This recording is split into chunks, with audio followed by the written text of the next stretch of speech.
Today is a unique combination of Mother's Day in many countries and Sahasrara Day for Sahajogis. I think this is the most important day in the history of human evolution, because all other events, incarnations, and ventures in the spiritual atmosphere have been of no avail. On the contrary, they have gone into a kind of a cocoon which has no door, banging themselves against the walls, creating problems out of something very auspicious and extremely beautifully spiritual. It's not possible to find faults with the incarnations in whose names all the religions give. But this cocoon is the Mahamaya, I think. Cocoon is the one which is ignorance. We can say that Mahamaya does not create it. This cocoon is created by the basic ignorance of human beings and their misidentifications. So the human nature is such that it identifies itself easily with untruth. Anything that is truthful, human beings find it very difficult to compromise. The trouble with the truth is that it cannot compromise. So, all kinds of ignorance, all kinds of falsehood, all kinds of destructive forces gather together somehow or other to attract human mind. It is perhaps the ego of man that makes him feel so attractive to those things, because they all pamper his ego. As it is, the most difficult center that we have to cross is the center of Agya. This center is the one which takes us either to the left or to the right if we try to push it too much. Thus we land up into the hold of ignorance, which is being looked after by Mahamaya. They say that at Sahasrara, when the goddess will appear, she will be a Mahamaya. Is it possible to be anything else as the world is today, to come on this earth? Any other type of incarnation would have been in great trouble, because human beings in their ego are the highest in Kali Yuga, highest. So they are quite stupid. And they are capable of doing any harm, any kind of harm, any kind of violence to a divine personality. It is not at all possible to exist in this world as anything else but Mahamaya. But it also acts upon the people who are seeking. It has many facets. By one facet, it covers your Sahasrara. The seekers are tested. If you are more enamored by people who are something odd, who wear odd dresses, who show odd things, as so many false gurus have done, or absurd or something very cheapish, that attracts the attention of human beings because of Mahamaya, or we can say that it is the Mahamaya which judges a person. Mahamaya is like a mirror. Whatever you are, you see yourself in the mirror. Mirror has no responsibility. If you look like a monkey, you look like a monkey. If you look like a queen, you look like a queen. It has no power or no intention of giving you wrong ideas or giving you something that is false. It is there, whatever is the truth. So in a way, to say that Mahamaya is the one which deludes us is wrong. On the contrary, when you look at the mirror, you see yourself as what you are. Now, supposing you are a person who is, say, a very cruel person. Your face in the mirror will look like a cruel person. But the problem comes in when the Mahamaya acts. You don't see your image. You turn your face away from it. Don't want to see, don't want to know. You look at the mirror, you see something horrible, you just turn face, and you deny the truth. How can I be like that? I am not like that. I am very good. Nothing wrong with me. I have done nothing wrong. I am perfectly all right. Then the third aspect of Mahamaya is that you are again attracted towards it, in the sense that you again see your mirror. You go on seeing that mirror again and again. And you see the whole world also in that mirror. As a result, you start getting a feeling. What am I doing? Who am I? What is this world? Where am I born? And this is the beginning of your search. You don't feel satisfied with it. So it is a very great help of the Mahamaya. I have seen people who come to me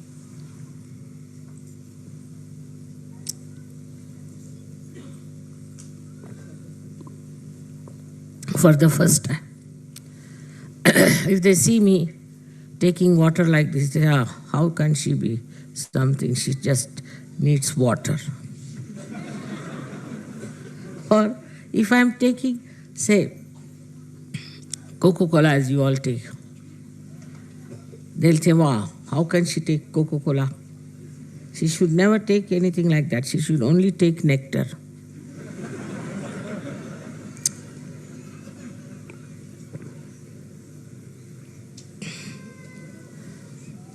So the another aspect of Mahamaya is, say people come to see me, some of them start shaking like this.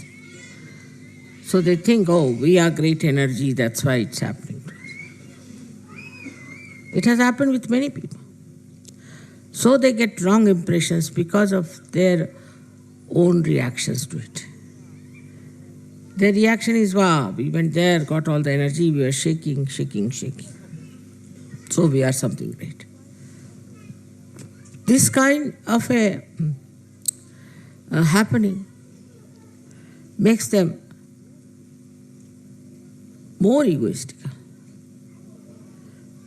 But on the contrary, if they see somebody else shaking, it has happened.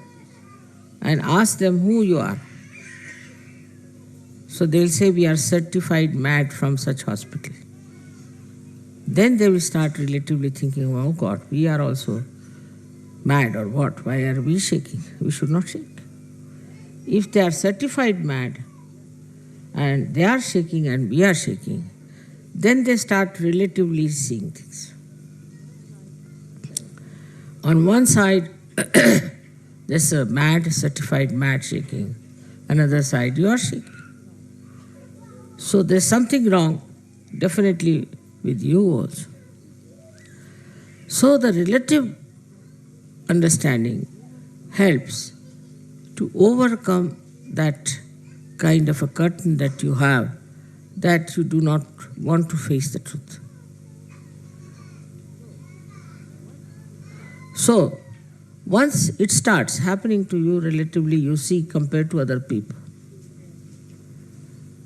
Yesterday, as you saw in the drama, compared to other people, we are really sane, wise, sensible, matured people.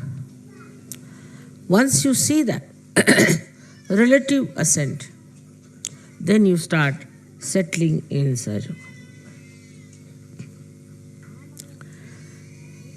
Mahamaya is very important.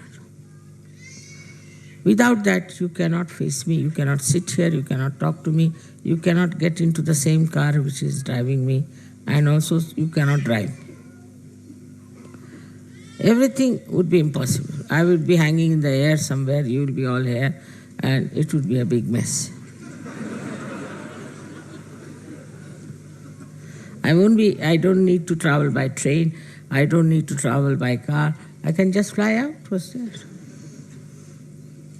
I need not be for you, I can be just here in Nirakar, in formless form. But how to communicate? How to have a rapport? For that, one has to come in the form of Mahamaya. So that there's no fear, there's no distance, and one can come close and understand. Because if this knowledge has to be given, if realization has to be given, people have to at least sit before the Mahamaya. Otherwise, if they all run away, what's the use? So to create that human, extremely human personality, in the Sahasrara, she comes as Mahamaya. Sahasrara is the most powerful chakra because it is the 7 chakras combination and many others. With the Sahasrara, you can do anything. You can manage the sun, you can manage the moon, you can manage the earth, you can manage the temperatures, everything. But through Mahamaya, things work out very normally, and they should work out normally. For example, somebody can say, Mother, there is atmosphere full of all these horrible ecological problems. Why don't you clear them?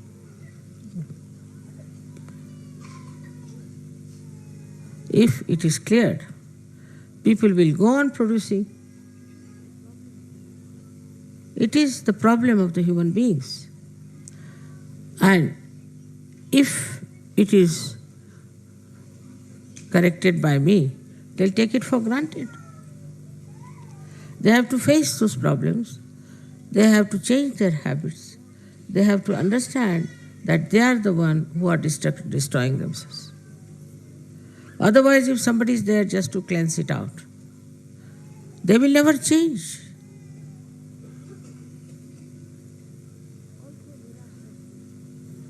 Also, miraculously, one can do lots of things. One can say, Mother, as you solve the problems of Sahajogis, why don't you solve the problem of others? No.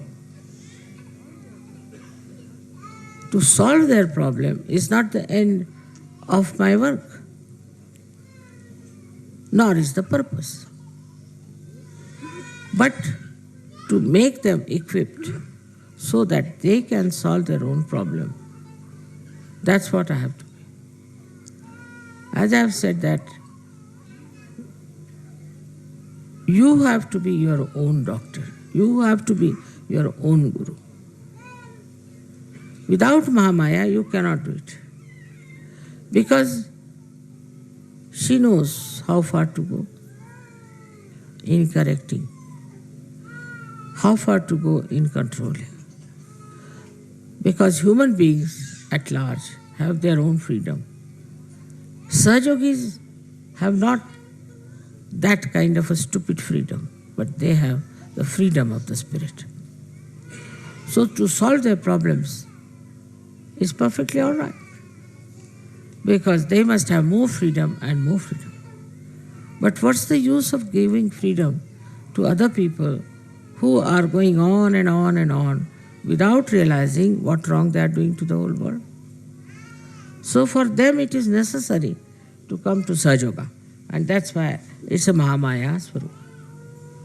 Maybe if I had come as Mother Mary or Radha or somebody like that, they would have been all here very nicely singing songs and all that.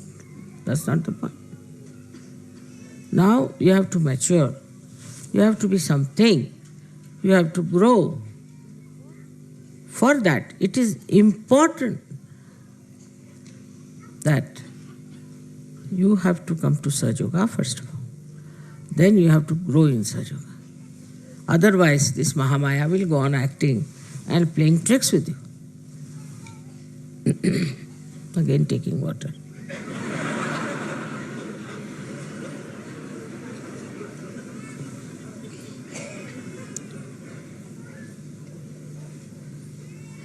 Rumal de do. So they also once said so, that why does she need water sometimes? She should live on the air or something. It's a big play. Sahasrara, as you know, is Virata's area. Virat and Virata. Virata is Vishnu, who became Rama, then became Krishna, and then Virat. So, his is a Leela. His Leela is a play. And to make the play all right, one has to be in the form of Mahamaya. But there are so many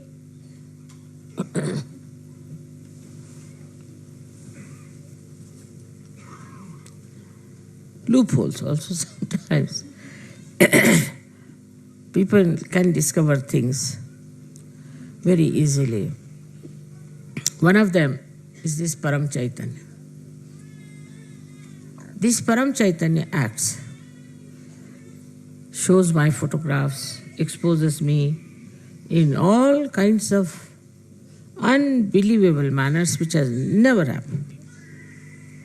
I am myself amazed the way it thinks of exposing me all the time.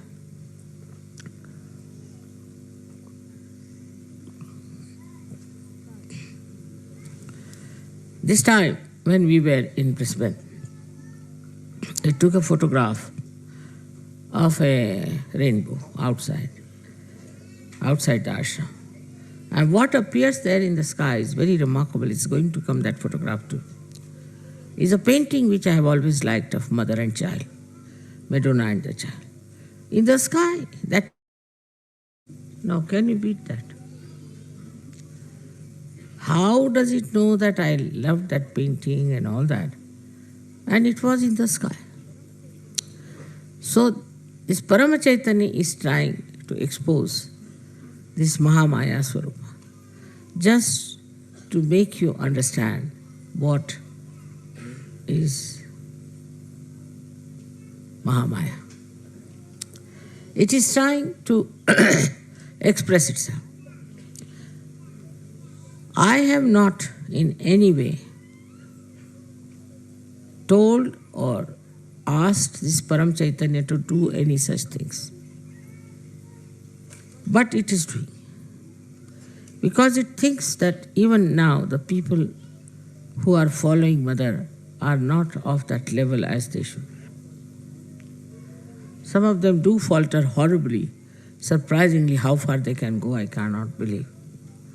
After coming to Sahaja Yoga, after seeing all my photographs, after everything else, they still can go to any limit of stupidity. That's a fact. So this is going on. I don't know how far this Param Chaitanya is spontaneously acting like this. But it shows one thing for definite, that it wants you to be perfectly settled down in your faith, which is not a blind faith. But most of these photographs can be challenged. Anybody who's an intellectual can find out some ways and methods that can challenge that you must have done this. But as Sahaja Yogis, you know that we have done nothing of the kind, and it has come out. So what is the purpose? We don't show them to outsiders. We only show this to the Sahaja Yogis. So what is the purpose? That Sahaja Yogis should now try to understand that they have to grow. Now this growth has to be two-sided.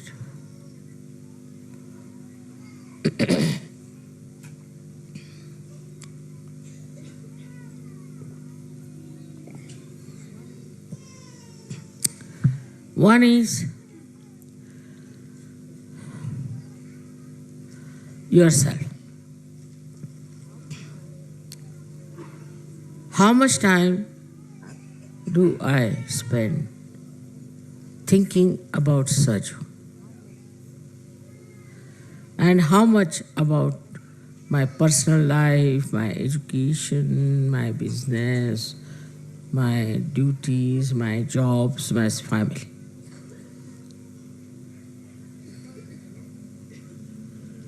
Because it is important. As the brain has to think, and Virata is there.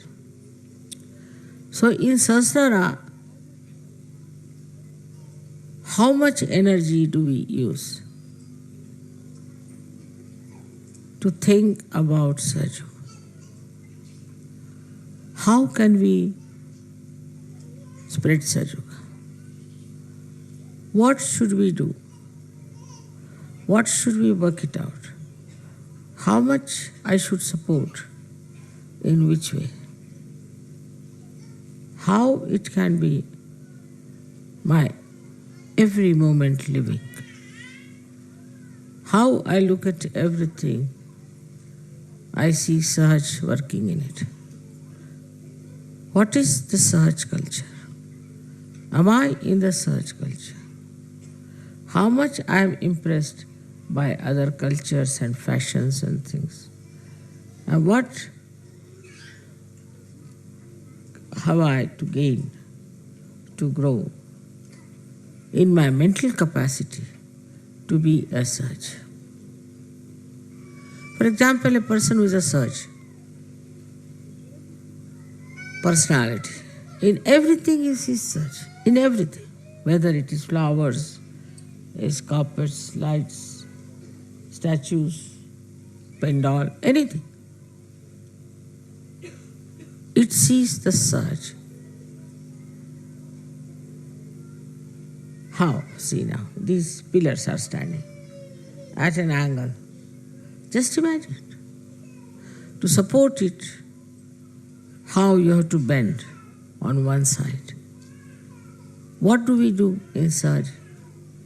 We have to bend towards divinity. See, like that, all ideas go moving towards Sahaj. The whole thinking is Sahaj. Such a married life also between husband and wife, I have seen. If both are Sahaj, they all the time talk of Sahaj. No frivolous talk, no useless talk, but only about Sahaj. How it is Sahaj to be husband and wife, What is the relationship? That's the most interesting in search. Like that, you see, everything that you do, you think on Sahaj way. So now then you can judge yourself in this Mahamaya. How far do you care really to think about search? But all other worries would be like this: how much I will get money out of it, how much business I'll get, how much pleasure I can get, how much physical problems can be solved. All these gains are nothing compared to your maturity in Sahaja. But the mind takes over, it starts thinking and thinking, and it goes on wandering on various things. Maybe your wife, your children, your house, this. But if you think, in a search way, you'll think, I should do something that my children should be search. I should make a house which is useful to the search. I should behave in such a manner that I am search. The maturity in you should grow in such a way that you can feel it. Firstly is the peace. When person is not peaceful, his mind is like a wobbly instrument. He cannot think properly, he cannot see properly, he cannot understand properly. You tell him something, he understands something else. Now the whole world today is wobbly. Whole world. Here, these new party has dismantled the other whole party in politics. This one is to be dismantled. Everything is going upside down. That too is through Mahamaya.